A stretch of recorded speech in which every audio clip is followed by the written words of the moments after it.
Abisala Esma sa lahat ng mga diwata. Ito ang inyong lingkod na si Sangri Danaya nagsasabing,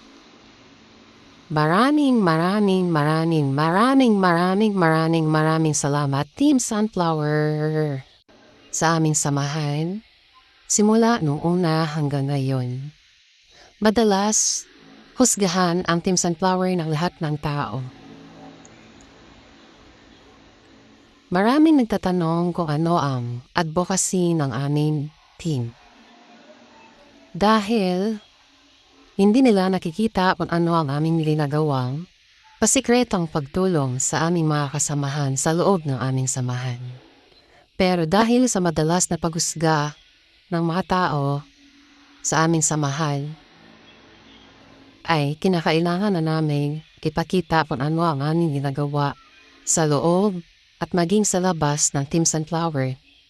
Kami ang samahan ng Team Sunflower TikTokers. Hindi kami mayaman. Mahirap lang ang aming team. Ngunit punong-puno ito ng pagmamahal, ng respeto, pagtutulungan sa bawat isa. Kaya kahit nasabihin mo na kami mahirap, kami ay hindi mayaman. Salat sa pera, pero kami ay nakakatulong pa rin kahit na kami ay kapos din. Ito ang aming ng pamasdong handog galing sa buong Team Sunflower, lalo na sa mga nag-sponsor.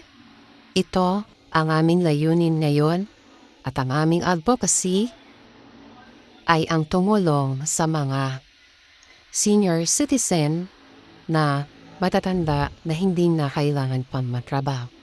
Sa lahat ng mga nagtatanong at nakikimarites, ano ba talaga ang layunin ng Team Sunflower? Kami po at ang buong opisyalis ng Team Sunflower ay nagkaroon ng advocacy or advokasya para